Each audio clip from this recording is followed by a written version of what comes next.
ಎಲ್ಲರಿಗೂ ನಮಸ್ಕಾರ. ನಮ್ಮ ಜ್ಞಾನಸೂತ್ರಂ ಯೂಟ್ಯೂಬ್ ಚಾನೆಲ್ಗೆ ನಿಮಗೆ ಮರಳಿ ಸ್ವಾಗತ. ಕಳೆದ ವಿಡಿಯೋದಲ್ಲಿ ನಾವು ಬಿಸ್ನೆಸ್ ಫೈನಾನ್ಸ್, ಅದರ scope, sources of finance, capital structure ಹೀಗೆ ಹಲವಾರು ಕಾನ್ಸೆಪ್ಟ್ಸ್ ಬಗ್ಗೆ ತಿಳ್ಕೊಂಡಿದ್ವಿ. ಇವತ್ತಿನ ವಿಡಿಯೋದಲ್ಲಿ ನಾವು ಕ್ಯಾಪಿಟಲ್ ಬಜೆಟಿಂಗ್ ಡಿಸಿಷನ್ಸ್ ಬಗ್ಗೆ ಕಂಪ್ಲೀಟ್ ಡೀಟೇಲ್ಸ್ನ ಕೊಡ್ತಾ ಇದ್ದೀವಿ. ಈ ವಿಡಿಯೋನ ಶುರು ಮಾಡೋದಕ್ಕೆ ಮುಂಚೆ ನೀವೇನಾದರೂ ಇನ್ನೂ ನಮ್ಮ ಚಾನಲಿಗೆ ಸಬ್ಸ್ಕ್ರೈಬ್ ಆಗಿಲ್ಲ ಅಂದರೆ ಈ ಕೂಡಲೇ ಸಬ್ಸ್ಕ್ರೈಬ್ ಆಗಿ ವಿಡಿಯೋಸ್ನ ಲೈಕ್ ಮಾಡಿ ಹಾಗೆ ಶೇರ್ ಮಾಡಿ. ಬನ್ನಿ ವಿಡಿಯೋನ ಶುರು ಮಾಡೋಣ. ಮೊದಲನೇದಾಗಿ ಕ್ಯಾಪಿಟಲ್ ಬಜೆಟಿಂಗ್ ಅಂದರೆ ಏನು ಅಂತ ತಿಳ್ಕೊಳ್ಳೋಣ. Capital budgeting involve selection of right financial asset and determining optimum investment on fixed assets. ಅಂದರೆ ಕಂಪನಿ ತನ್ನ ಫಿಕ್ಸ್ಡ್ ಅಸೆಟ್ಸ್ ಅಥವಾ ಒಂದು ಲಾಂಗ್ ಟರ್ಮ್ ಡಿಸಿಷನ್ಸನ್ನು ತಗೊಳ್ಬೇಕಾದ್ರೆ ಯೂಸ್ ಮಾಡುವಂಥ ಡಿಸಿಷನ್ ಮೇಕಿಂಗ್ ಪ್ರೋಸೆಸನ್ನು ಕ್ಯಾಪಿಟಲ್ ಬಜೆಟಿಂಗ್ ಅಂತ ಹೇಳಿ ನಾವು ಕರಿತೀವಿ. ಇದರ ನೇಚರನ್ನು ನೋಡೋದಾದರೆ ಇದು ಲಾಂಗ್ ಟರ್ಮ್ ಇನ್ವೆಸ್ಟ್ಮೆಂಟ್ ಬಗ್ಗೆನೇ ಡಿಸಿಷನನ್ನು ಕೊಡುತ್ತೆ. ಹಾಗೆ ಹ್ಯೂಜ್ ಇನ್ವೆಸ್ಟ್ಮೆಂಟ್ ಬಗ್ಗೆ ಇದು ಡಿಸಿಷನನ್ನು ಕೊಡುತ್ತೆ. ರಿಸ್ಕ್ ತುಂಬಾ ಜಾಸ್ತಿ ಇರುತ್ತೆ. ಇದು ಒಂದು ಡಿಫಿಕಲ್ಟ್ ಡಿಸಿಷನ್ ಅಂತ ಹೇಳಿ ಕರಿತೀವಿ. ಹಾಗೆ ಬೇರೆ ಒಂದು ಪ್ರಾಜೆಕ್ಟ್ಗಳ ಮೇಲೆ ಇದು ಎಫೆಕ್ಟ್ ಮಾಡುತ್ತೆ. ಕಡೆಯದಾಗಿ ಇರ್ರಿವರ್ಸಬಿಲಿಟಿ ಅಂದರೆ ಒನ್ಸ್ ದಿ ಡಿಸಿಷನ್ ತೊಗೊಂಡ್ರೆ ಇಟ್ ಈಸ್ ಹಾರ್ಡ್ ಅಥವಾ difficult to reverse this decision ಅಂತ ಹೇಳಿ ನಾವು ಕರಿತೀವಿ. ಇನ್ನು ಇದರಲ್ಲಿ ಯಾವ್ಯಾವ ರೀತಿಯಾದಂಥ ಕ್ಯಾಪಿಟಲ್ ಬಜೆಟಿಂಗ್ ಡಿಸಿಷನ್ಸ್ ಇದ್ದಾವೆ ಅಂತ ಅಂದರೆ, ಒಂದು ನ್ಯೂ ಪ್ರಾಜೆಕ್ಟ್ಸನ್ನು ತಗೊಳ್ಳೋದಕ್ಕೆ ಅಂದರೆ either to take project A ಅಥವಾ ಪ್ರಾಜೆಕ್ಟ್ ಬಿನ ಅಂತ, ಮತ್ತು ಎಕ್ಸ್ಪ್ಯಾನ್ಷನ್ ಡಿಸಿಷನ್ನ ಮಾಡೋದಕ್ಕೆ, ಡೈವರ್ಸಿಫಿಕೇಷನ್ ಡಿಸಿಷನನ್ನು ಮಾಡೋದಕ್ಕೆ, ರೀಪ್ಲೇಸ್ಮೆಂಟ್ ಡಿಸಿಷನ್ ಮಾಡೋದಕ್ಕೆ, ಮಾಡ್ರನೈಸೇಷನ್ ಡಿಸಿಷನ್ ಮಾಡೋದಕ್ಕೆ, ರಿಸರ್ಚ್ ಆ್ಯಂಡ್ ಡೆವಲಪ್ಮೆಂಟ್ ಡಿಸಿಷನ್ ಮಾಡೋದಕ್ಕೆ, ಹೀಗೆ ಹಲವಾರು ಡಿಸಿಷನ್ನ ತಗೊಳ್ಳೋದಕ್ಕೆ ಈ ಕ್ಯಾಪಿಟಲ್ ಬಜೆಟಿಂಗ್ ಅನ್ನೋದನ್ನು ಬಳಸ್ತೀವಿ. ಯಾವ್ಯಾವ ಥರದಂಥ ಡಿಸಿಷನ್ ತೊಗೊಳ್ಬೋದು ಅಂತ ಅಂದರೆ, ಒಂದು ಎಕ್ಸೆಪ್ಟ್ ಮಾಡ್ಬೋದು, ಇಲ್ಲ ರಿಜೆಕ್ಟ್ ಮಾಡ್ಬೋದು, ಮ್ಯೂಚುವಲಿ ಎಕ್ಸ್ಕ್ಲೂಸಿವ್ ಅಥವಾ ಇನ್ಕ್ಲೂಸಿವ್ ಪ್ರಾಜೆಕ್ಟ್ಸ್ ಅಂತ ಹೇಳಿ ಕರಿಬೋದು, ಇನ್ನೊಂದು ಕ್ಯಾಪಿಟಲ್ ರೇಷನಿಂಗ್. ಇನ್ನು ಕ್ಯಾಪಿಟಲ್ ಬಜೆಟಿಂಗ್ ಡಿಸಿಷನಲ್ಲಿ ಯಾವ್ಯಾವ ರೀತಿಯಾದಂಥ ಮೆಥಡ್ಸ್ ಇದ್ದಾವೆ ಅಂತ ನೋಡೋಣ. ಮೊದಲನೇದಾಗಿ ಟ್ರೆಡಿಷ್ನಲ್ ಮೆಥಡ್ ಅಥವಾ ಕನ್ವೆನ್ಷನಲ್ ಮೆಥಡ್ ಅಂತ ಹೇಳಿ ಕರಿತೀವಿ. ಯಾಕೆ ಇದನ್ನು ಟ್ರೆಡಿಷ್ನಲ್ ಮೆಥಡ್ ಅಂತ ಹೇಳಿ ಕರಿತೀವಿ ಅಂತ ಅಂದರೆ, it ignores time value of money ಅಂತ. ಅಂದರೆ ಕಂಪನಿ ಅಂದರೆ ಇಲ್ಲಿ ಈ ರೀತಿಯಾದಂಥ ಟೆಕ್ನಿಕಲಿ ನಾವು ಟೈಮ್ ವ್ಯಾಲ್ಯೂ ಆಫ್ ಮನಿನ ಇಗ್ನೋರ್ ಮಾಡ್ತೀವಿ. ಅಂದರೆ ಡಿಸ್ಕೌಂಟಿಂಗ್ ರೇಟ್ ಫ್ಯಾಕ್ಟರ್ ಅಥವಾ ಡಿಸ್ಕೌಂಟಿಂಗ್ ಫ್ಯಾಕ್ಟರನ್ನು ನಾವು ಕನ್ಸಿಡರ್ ಮಾಡಲ್ಲ. ಹಾಗಾಗಿ ಇದನ್ನು ಟ್ರೆಡಿಷ್ನಲ್ ಮೆಥಡ್ ಅಂತ ಹೇಳಿ ಕರಿತೀವಿ. ಇಲ್ಲಿ ಯಾವ್ಯಾವ ಟೆಕ್ನಿಕ್ಸ್ ಬರುತ್ತೆ ಅಂತಂದರೆ, ಪೇಬ್ಯಾಕ್ ಪೀರಿಯಡ್ ಮೆಥಡ್ ಮತ್ತು ARR ಮೆಥಡ್. ಪೇಬ್ಯಾಕ್ ಪೀರಿಯಡ್ ಮೆಥಡ್ ಅಂತ ಅಂದರೆ, ಕಂಪನಿ ತಾನು ಮಾಡಿರುವಂಥ ಇನ್ವೆಸ್ಟ್ಮೆಂಟನ್ನು ಎಷ್ಟು ವರ್ಷಗಳಲ್ಲಿ ರಿಕವರಿ ಮಾಡುತ್ತೋ ಅದನ್ನು ಪೇ ಬ್ಯಾಕ್ ಪೀರಿಯಡ್ ಅಂತ ಹೇಳಿ ನಾವು ಕರಿತೀವಿ. ಇನ್ನು ARR ಮೆಥಡ್ ಅಂದರೆ ಅಕೌಂಟಿಂಗ್ ರೇಟ್ ಆಫ್ ರಿಟರ್ನ್ ಅಥವಾ average rate of return method. ಇಲ್ಲಿ ಕಂಪನಿ ಎಷ್ಟು ರೇಟ್ ಆಫ್ ರಿಟರ್ನನ್ನು ಪಡ್ಕೊಳ್ಳುತ್ತೆ ಅಂತ ಹೇಳಿ ನಾವು ಅನಲೈಸ್ ಮಾಡೋದಕ್ಕೆ accounting rate of return method ಅಂತ ಹೇಳಿ ನಾವು ಕರಿತೀವಿ. ಇದಿಷ್ಟೂ ಸಹ ಟ್ರೆಡಿಷ್ನಲ್ ಮೆಥಡ್ಸ್. ಇನ್ನು ಮಾಡ್ರನ್ ಮೆಥಡ್ಸ್ ಅಥವಾ ಸೈಂಟಿಫಿಕ್ ಮೆಥಡ್ಸ್ ಅಂತಲೂ ಕರಿತೀವಿ. ಮೊದಲನೇದಾಗಿ ಸೈಂಟಿಫಿಕ್ ಮೆಥಡ್ ಅಥವಾ ಮಾಡ್ರನ್ ಮೆಥಡಲ್ಲಿ ಇರುವಂಥದ್ದು NPV ಮೆಥಡ್. ಇಲ್ಲಿ ನೆಟ್ ಪ್ರೆಸೆಂಟ್ ವ್ಯಾಲ್ಯೂ ಅಂತ ಹೇಳಿ ನಾವು ಕರಿತೀವಿ. ಇಲ್ಲಿ ಕಂಪನಿ ತನಗಿರುವಂಥ ಕ್ಯಾಶ್ ಫ್ಲೋಸಿನ ಜೊತೆ ಡಿಸ್ಕೌಂಟಿಂಗ್ ಫ್ಯಾಕ್ಟರ್ಸನ್ನು ಮಲ್ಟಿಪ್ಲೈ ಮಾಡಿ ತಾನು ಮಾಡಿರುವಂಥ ಇನಿಷಿಯಲ್ ಇನ್ವೆಸ್ಟ್ಮೆಂಟನ್ನು ಮೈನಸ್ ಮಾಡಿದಾಗ ನಮಗೆ ನೆಟ್ ಪ್ರೆಸೆಂಟ್ ವ್ಯಾಲ್ಯೂ ಸಿಗುತ್ತೆ. Company net present value positive ಆಗಿದ್ದರೆ ಆ ಪ್ರಾಜೆಕ್ಟನ್ನು ಅಕ್ಸೆಪ್ಟ್ ಮಾಡುತ್ತೆ, ಇಲ್ಲಾಂದರೆ ರಿಜೆಕ್ಟ್ ಮಾಡುತ್ತೆ. ಮುಂದೆ IRR ಅಂದರೆ internal rate of return. Company ತನಗೆ ಇರುವಂಥ ಕಾಸ್ಟ್ ಆಫ್ ಕ್ಯಾಪಿಟಲನ್ನು ಬರುವಂಥ ರಿಟರ್ನ್ ಜೊತೆ ಕಂಪೇರ್ ಮಾಡಿ ತೊಗೊಳ್ಳುವಂಥ ಡಿಸಿಷನನ್ನು IRR ಮೆಥಡ್ ಅಂತ ಹೇಳಿ ಕರಿತೀವಿ. ಇಲ್ಲಿ ಕಾಸ್ಟ್ ಆಫ್ ಕ್ಯಾಪಿಟಲ್ ಜಾಸ್ತಿ ಇದ್ದರೆ ರೇಟ್ ಆಫ್ ರಿಟರ್ನ್ಗಿಂತ ಪ್ರಾಜೆಕ್ಟ್ ರಿಜೆಕ್ಟ್ ಆಗುತ್ತೆ.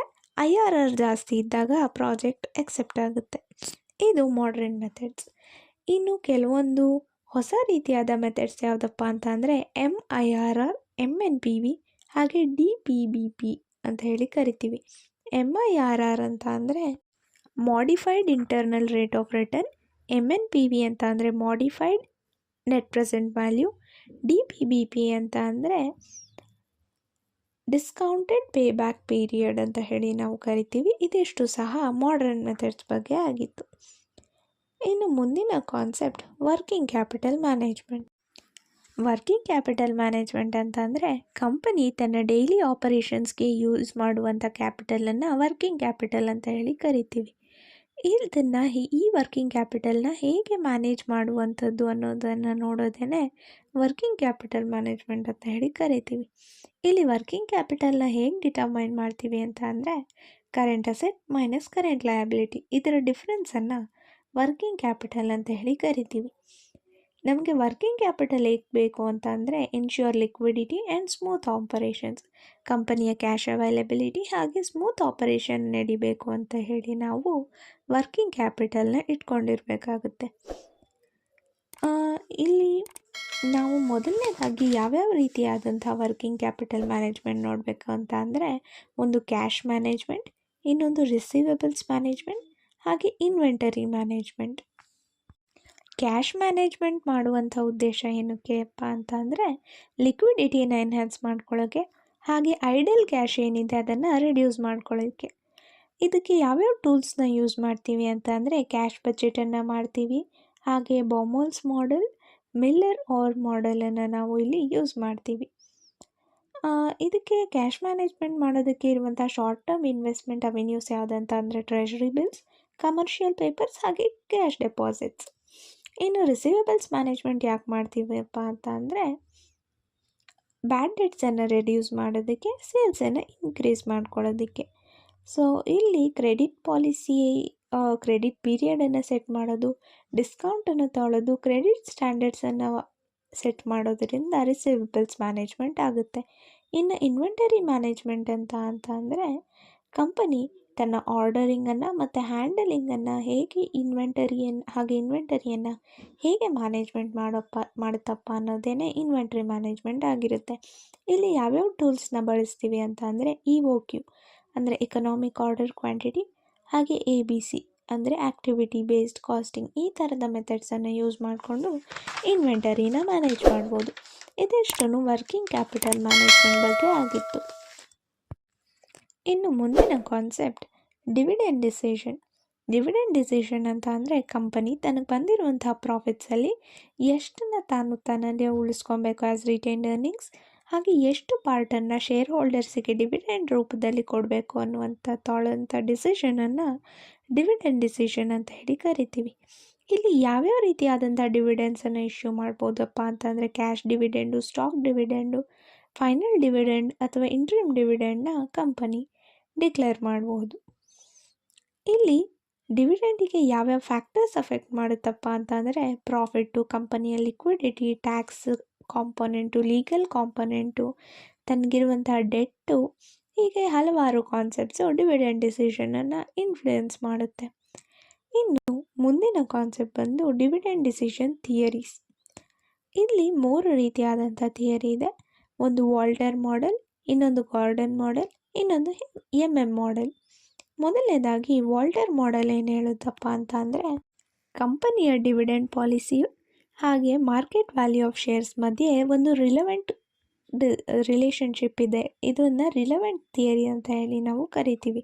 ಅಂದರೆ ಡಿವಿಡೆಂಡ್ ಪಾಲಿಸಿಗೂ ಮಾರ್ಕೆಟ್ ವ್ಯಾಲ್ಯೂ ಆಫ್ ಶೇರ್ಸಿಗೂ ಒಂದು ರಿಲೇಷನ್ಶಿಪ್ ಇದೆ, ಹಾಗೆ ಅದು ಎರಡೂ ಒಂದಕ್ಕೆ ಒಂದು ಎಫೆಕ್ಟ್ ಮಾಡುತ್ತೆ ಅಂತ ಹೇಳಿ ವಾಲ್ಟರ್ ಮಾಡೆಲ್ ಹೇಳುತ್ತೆ. ಮುಂದೆ ಗಾರ್ಡನ್ ಮಾಡೆಲ್ಲು ಸಹ ರಿಲೆವೆಂಟ್ ಥಿಯರಿನೇ ಆಗಿರುತ್ತೆ. ಇನ್ವೆಸ್ಟರ್ಸು ಕರೆಂಟ್ ಡಿವಿಡೆಂಡನ್ನು ಪ್ರಿಫರ್ ಮಾಡ್ತಾರೆ ಅನ್ನೋದು ಗಾರ್ಡನ್ ಮಾಡೆಲಿನ ಒಂದು ಸ್ಟೇಟ್ಮೆಂಟ್. ಇನ್ನು ಹೈಪೋಥೆಸಿಸ್ ಅನ್ನುವಂಥದ್ದು ಇರ್ರಿಲೆವೆಂಟ್ ಥಿಯರಿ ಆಗಿರುತ್ತೆ.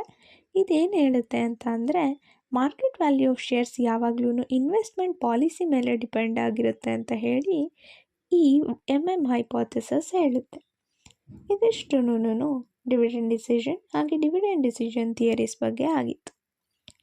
ಇವತ್ತಿನ ವಿಡಿಯೋದಲ್ಲಿ ನಾವು capital budgeting decision, dividend decision ಹಾಗೆ ವರ್ಕಿಂಗ್ ಕ್ಯಾಪಿಟಲ್ ಮ್ಯಾನೇಜ್ಮೆಂಟ್ ಬಗ್ಗೆ ಡೀಟೇಲ್ಸನ್ನು ತಗೊಂಡಿದ್ದೀವಿ. ಮುಂದಿನ ವಿಡಿಯೋದಲ್ಲಿ ನಾವು risk and return analysis, international monetary system, ಹೀಗೆ ಹಲವಾರು ಕಾನ್ಸೆಪ್ಟ್ ಬಗ್ಗೆ ಡಿಸ್ಕಸ್ ಮಾಡ್ತೀವಿ. ಈ ವಿಡಿಯೋ ಏನಾದರೂ ಇಷ್ಟ ಆಗಿದ್ದರೆ ನಮ್ಮ ಚಾನಲಿಗೆ ಸಬ್ಸ್ಕ್ರೈಬ್ ಆಗಿ, ವಿಡಿಯೋಸ್ನ ಲೈಕ್ ಮಾಡಿ ಹಾಗೆ ಶೇರ್ ಮಾಡಿ. ಮುಂದಿನ ವಿಡಿಯೋಗೋಸ್ಕರ ಕಾಯ್ತಾ ಇರಿ.